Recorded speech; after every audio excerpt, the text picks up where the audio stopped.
అమ్మ ఇప్పుడు మీరు నార్త్ వాళ్ళకి బాగా అకాడమీస్ ఉన్నాయి, నెక్స్ట్ అసోసియేషన్లు ఉన్నాయి, వాళ్ళందరూ కలిసికట్టుగా ఉంటారు అని చెప్పేసి అంటున్నారు.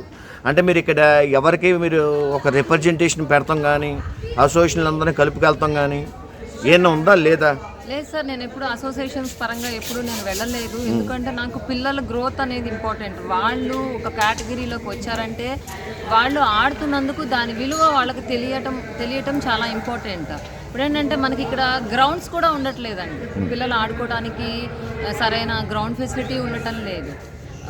ఎంతసేపు హై స్కూల్స్ జిల్లా పరిషత్ హై స్కూల్స్ అండి, ఓన్లీ జిల్లా పరిషత్ హై స్కూల్స్ గవర్నమెంట్ స్కూల్స్ అన్నిటికీ ప్లే గ్రౌండ్ ఉంటుంది, కానీ అక్కడ పీఈటీ వాళ్ళు సరైన ట్రైనింగ్ లేక చెప్పలేకపోతున్నారా? పీఈడీస్ ఉంటారండి, అందరూ ఒకే గేమ్ తీసుకోరు కదండి. ఒక్కొక్కళ్ళు ఒక్కొక్క గేమ్, ఎవరైతే ఏ గేమ్ మీద ఇంట్రెస్ట్ ఉందో ఆ గేమ్ వరకు వాళ్ళు ఇస్తారండి, ట్రైనింగ్ ఇస్తారు. కానీ అది 10th క్లాస్ వరకు పరిమితం అవుతుంది. అంటే మీరు చెప్పేది ఒక పీఈటీ మ్యాచ్ ఒక స్కూల్కి ఒకళ్ళే ఉంటున్నారు, కానీ ఎన్ని గేమ్స్కి ఎన్ని పీఈటీ మ్యాచ్లు ఉండాలి? అది యాజ్ పర్ క్లిక్ అవ్వాలండి మన స్పోర్ట్స్ లో కూడా. అంటే పీఈటీస్ ఉండాలనేది ఏమీ లేదు సార్. ఇప్పుడు ఫర్ ఎగ్జాంపుల్ నేనున్నానండి, నా స్కూల్లో ఇద్దరం పీఈటీస్. మీరు దేనికి స్పెషలిస్ట్? నేను హ్యాండ్బాల్ స్పెషలైజేషన్ అండి, కానీ కంప్లీట్ గా స్కూల్లో నేర్పించేది మాత్రం రెజ్లింగ్ సార్. మరి అది డిఫరెన్స్ కోర్స్ లో ఉన్నారు కదా మీరు. అయితే ఎందుకు నేను ఇంట్రెస్ట్ చూపించానంటే సార్, హ్యాండ్బాల్ అనేది గ్రూప్ ఈవెంట్. ఎంతమంది 7 ఆడతారు, టీంలో 7 పిల్లలు ఆడతారు. 7 పిల్లల్లో బాగా ఆడినా ఫస్ట్ ప్లేస్ కొడితే 2-3 నేషనల్స్కి పంపిస్తుంటారు. మిగిలిన వాళ్ళు ఆడినా ఉపయోగం లేదు, ఎందుకంటే అది మిగిలిన వాళ్ళందరికీ ఇవ్వాలి కాబట్టి. ఇండివిజువల్ గేమ్ అనుకోండి, వాళ్ళ సత్తా మెడల్ కొట్టారు అంటే డైరెక్ట్గా నేషనల్స్కి వెళ్ళిపోతారు. మీరు వాలీబాల్ అని చెప్పి అందులో పీఈటీ అన్నారు, కానీ ఇక్కడ రెజ్లింగ్ వచ్చే టెక్నాలజీ వేరు, ఆ ట్రైనింగ్స్ వేరు కదా. నేను రెజ్లింగ్ నేర్చుకున్నాను, కేవలం పిల్లల కోసమే నేర్చుకున్నాను. నేను స్కూల్ గేమ్స్ కండక్ట్ చేసేదాన్ని అండి.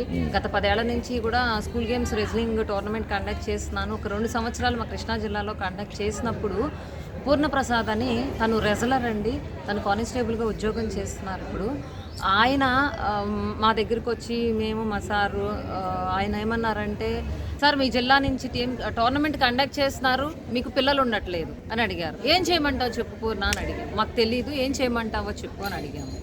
నాకు మీరు టైం ఇస్తే నేను నేర్పిస్తాను పిల్లలు అని అడిగారు. పుష్కరాలకు వచ్చారండి ఒక సంవత్సరం, లాస్ట్ ఇయర్ కృష్ణా పుష్కరాలకు వచ్చినప్పుడు 2016 పుష్కరాలకు వచ్చినప్పుడు ఆయన డ్యూటీ చేసుకుంటూ, అక్కడ కానిస్టేబుల్ డ్యూటీ చేసుకుంటూ, మార్నింగ్ డ్యూటీ ఉంటే ఆఫ్టర్నూన్ డ్యూటీ ఉంటే మార్నింగ్ డ్యూటీ, అట్లా వచ్చి పిల్లలకి నేర్పించారు సార్.